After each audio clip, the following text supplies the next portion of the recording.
Nigeria's 3 tiers of government shared 2.094 trillion naira as revenue for October 2025, a marginal drop from 2.103 trillion naira distributed in September. The 9 billion naira shortfall represents a 0.43% month-on-month decline. The Federation Accounts Allocation Committee announced the figures after its meeting in Abuja. Welcome to Business Point, where we extract the Nigerian economy and the government policies. I am Kike Lomo Ukeri. According to the Office of the Accountant General of the Federation, the revenue distributed comprises 1.376 trillion naira statutory revenue, 670.030 billion naira from value-added tax, and 47.870 billion naira from the electronic money transfer levy. Total gross revenue for October stood at 2.934 trillion naira. From this amount, 115.276 billion naira was set aside for collection and 724.3 billion naira for and savings. Statutory revenue improved slightly, rising to 2.164 trillion naira from 2.128 trillion naira in September 2025. VAT collection, however, weakened significantly, falling to 719.827 billion naira from 772.630 billion naira the previous month. From the 2.094 trillion naira distributable pool, the federal government received 758.405 billion naira. States received 689.12 billion naira, and local government council got 505.803 billion naira. Oil producing states shared 141.359 billion naira. As the revision breakdown of the component shows that the federal government earned 650.680 billion naira from the statutory revenue. States received 330.033 billion naira, and local government took 254.442 billion naira. With the derivation allocation also funded from the component. From the VAT revenue, the federal government received 100.545 billion naira. States got 335.152 billion naira, while local governments collected 334.606 billion naira. EMTL distribution gave 7.180 billion naira to the federal government, 23.935 billion naira to states, and 16.755 billion naira to local governments. The communique highlighted improvement in the petroleum profit tax and capital tax, stamp duties, companies income tax on upstream activities, royalty, import duty, excise duty, and common external tariff level. It also confirmed decline in VAT, EMTL, and fees, despite maintaining monthly FAC disbursements above 2 trillion naira, boosted by the strong oil receipts and increased tax collection. The October decline reflects the volatility of consumption-based revenues. Recent analysis by Budget underscores the heavy dependence on states on FAC. The organization noted that 31 states derived at 80% of their revenue from the federal allocation. 15 states recorded more than 50% growth in internal generated revenue, with Enugu leading the improvement, while 2 states saw declines.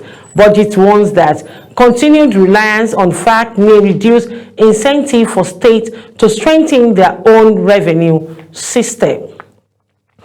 Nigeria is projecting about 1.49 trillion naira in annual earning from electricity exports to 15 West African countries beginning June 2026 as the government moves towards full integration into West African power pool. The projection is anchored on the potential revenue from exporting 600 megawatts of the power at the prevailing regional tariff of 0.19 kilowatts at full delivery. The allocation will generate close to $1 billion yearly. The Minister of Power, Adebayo Adelabu, announced the outlook after confirming the Nigerian successfully completed a 4-hour grid synchronization test with the West African sub-region on November 8, 2025. The test conducted between 5 a.m. to 9 a.m. linked Nigerian grid, also serving Niger Republic and part of Benin and Togo, to wider regional network covering 12 other ECOWAS countries. The synchronization operated at a single stable frequency throughout the test, marking the first time Nigeria has achieved a unified, harmonized configuration with the entire sub-region. Government officials says the next step is a 48-hour test run ahead of the permanent synchronization in June 2026. Nigeria currently allocates 600 megawatts daily under the bilateral power trade arrangement. Data from the Nigerian Electricity Regulatory Commission shows that Nigeria's average end users tariff about 0.07 kilowatts or 100.27 kilowatts is the lowest in West Africa, representing just over 1/3 of the regional average of 0.19 kilowatts. Billing exported power at the regional tariff formed the basis of the projected $998.6 million annual revenue. A breakdown of the number shows that exporting 600 megawatts at 0.19 kilowatts will yield roughly $114,000 per hour, about $2.73 million daily and nearly $1 billion yearly. Assuming uninterrupted supply once permanent synchronization begins, officials says the earning could help reduce liquidity gap in the Nigerian power sector and support the expansion of the regional electricity market. The government also stressed that export commitments will not compromise domestic supply. Nigeria's transmission wheeling capacity has risen to 8,500 megawatts, supported by an expanding infrastructure backbone. However, low demand from the distribution companies continue to limit actual generation to around 5,000 megawatts, leaving roughly 3,500 megawatts unused. Sector operators highlighted significant progress in operational discipline. 60% of Nigeria generation plants has now adopted free governor control, an automatic stabilization mechanism critical for regional grid operation, up from about 20% earlier in the year. The improvement was evident during the synchronization test when Nigerian generators automatically compensated for tripping events in Côte d'Ivoire. Free governor control ensures generators adjust output instantly in the response to suddenly frequent changes, reducing instability and building investors' confidence in Nigeria's electricity market. Nigeria's push towards the permanent integration with the regional power market could unlock a major new revenue stream and help absorb the country's stranded generation capacity. While the projected 1.49 trillion naira yearly earnings are attractive, the plans depend heavily on maintaining the grid stability, achieving full compliance while operational standards, and ensuring domestic demand is not undermined. Strengthening distribution capacity at home will remain crucial as Nigeria positions itself as West Africa's central power hub. The Central Bank of Nigeria has disowned Zudal Microfinance Bank Limited, declaring the entity illegal and warning Nigerians to avoid any financial dealing with it. The Apex Bank says the organization is operating without authorization and does not possess a valid license to conduct banking or microfinance activities in the country. The warning followed the report that firm, which claims to have branches in Lagos, Abuja, Kaduna, and Kano, has been presenting itself as CBN licensed microfinance bank. The CBN clarified that Zudal Microfinance Bank is neither recognized nor approved under its regulatory framework.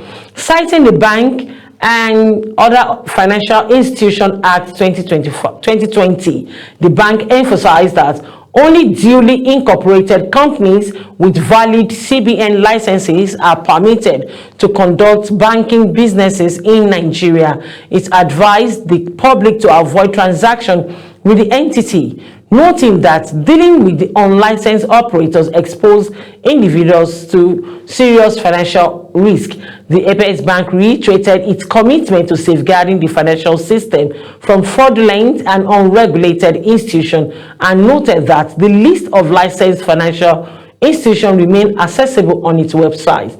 Independent check shows that Zudal Microfinance Bank has recently marketed itself aggressively, including social media promotion and a public event in Abuja on September 22, 2025. The outfit advertised Sharia-compliant service, simplified banking products, and loan some misleading promoted as offering zero interest rate, a basic website, and online loan guarantors form further contribute to the impression of a functional deposit-taking institution.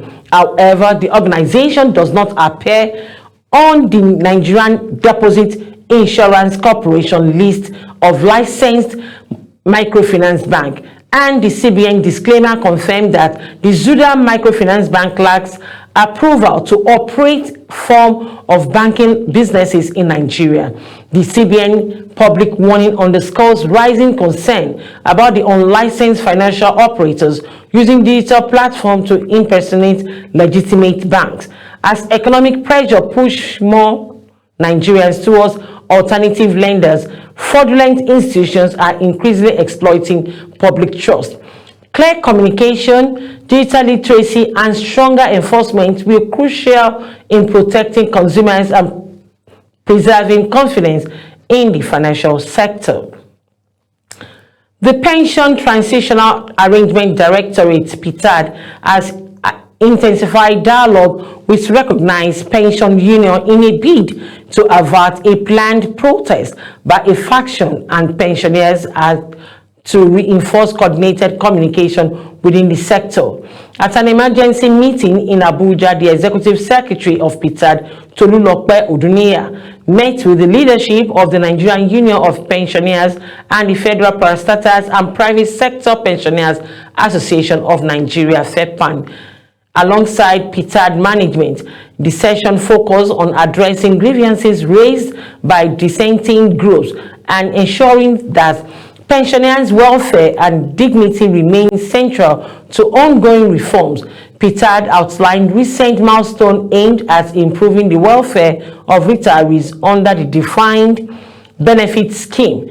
This includes the implementation of 32,000 Naira minimum wage pension adjustment, the application of the 10.66% and the 12.95% pension increment, and securing a 45 billion naira emergency allocation for payment and arrears. The Directorate also clarified that much discussed 25,000 naira palliative falls under the Federal Ministry of Humanitarian Affairs and Poverty Alleviation. Although PTAD is monitoring development and will provide updates as necessary, concerns were raised about the planned demonstration by a faction of the pensioners, especially its proposed naked protest format. which stakeholders fear could erode the dignity of elderly citizens and undermine ongoing efforts to address their concern. Leader of the AUP and FEPAN distanced their organization from the planned action and reaffirmed that preference for the structure, peaceful engagement. They urged pensioners to convey grievance through recognized channels. Petard assures that the union will continue collaboration, improve communication, and sustain commitment to protecting the dignity and well-being of pensioners under its care. All right, let's take a quick short break now. We'll be right back. Don't go away. Stay with us.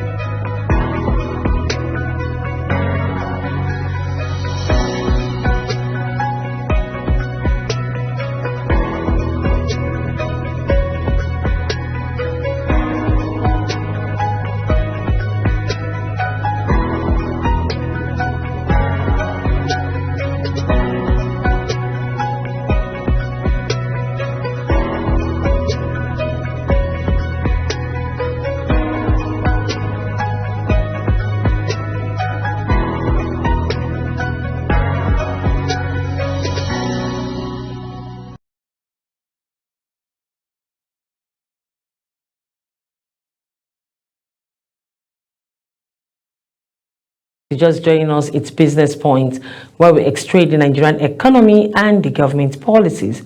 Nigeria imported 1.72 trillion naira worth of raw materials from Asia in the first half of 2025, accounting for 48.84% of total raw material import within the period. According to new data from the National Bureau of Statistics, the figure is 138.8% higher than the import from the next large source, America, which stood at 722.29 billion naira. Manufacturers and economists warns that the heavy dependence on Asian markets underscores Nigeria's weak capacity to extract and process local raw materials. They note that this imbalance deepened the trade deficit and undermined the competitiveness of the local industry. Overall, Nigeria imported 3.53 trillion naira in raw materials between January and June 2025, which is about 1.81 trillion naira in the first quarter and 1.72 trillion naira in the second quarter. Imports from the Europe totaled 683.27 billion naira from Africa and 395.08 billion naira, while Oceania contributed with 5.02 billion naira. Asia remained the dominant source. Cane sugar for refining was the largest single import at 158.96 billion naira, sourced mainly from Brazil. Other significant items include lubricating oil additive from the United States, United Kingdom, and France, as well as vernier sheets valued at 55.86 billion naira from China. The director of the Center for Promotion of Private Enterprises, Muda Yusuf, says Asia dominance, particularly China, is consistent with the global trade reality. He noted that Nigerian manufacturers rely heavily on imported chemicals, plastic, and polymer due to favorable pricing in Asian markets, while warning that overdependence creates concentration risk. He maintained that businesses will always buy where prices are most competitive. Former Vice President of the Manufacturer Association of Nigeria, John Aluya, described China as the factory of world. He argued that Nigerian reliance on Asia is inevitable due to country's weak extraction and process capacity. He pointed to gap in technology, machinery, and energy supply, stressing that poor infrastructure prevents Nigeria from transforming its own raw material into industrial inputs.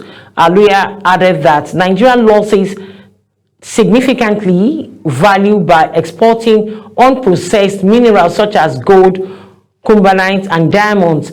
He maintained that without strong extraction technology and processing facility, the country will remain dependent on foreign suppliers.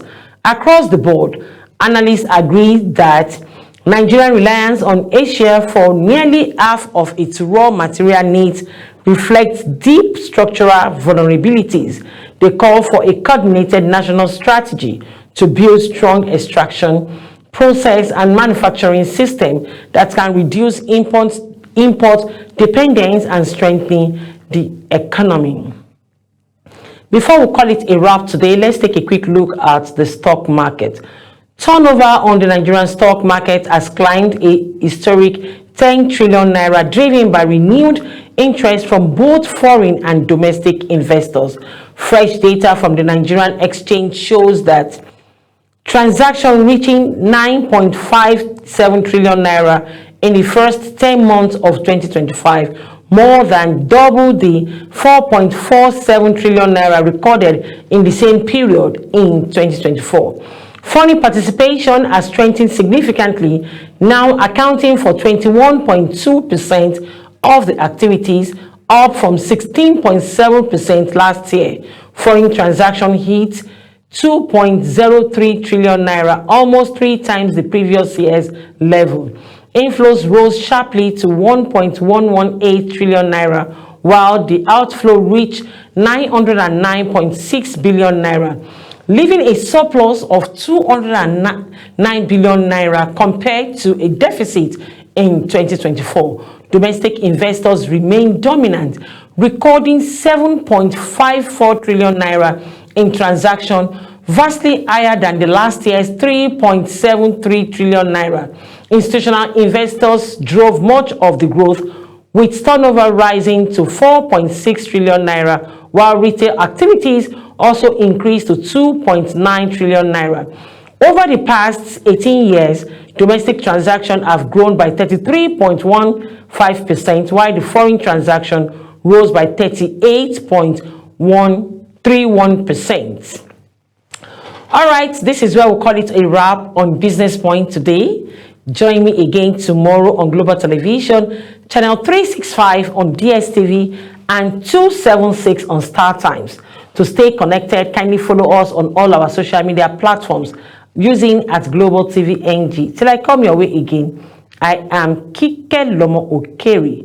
I celebrate you all.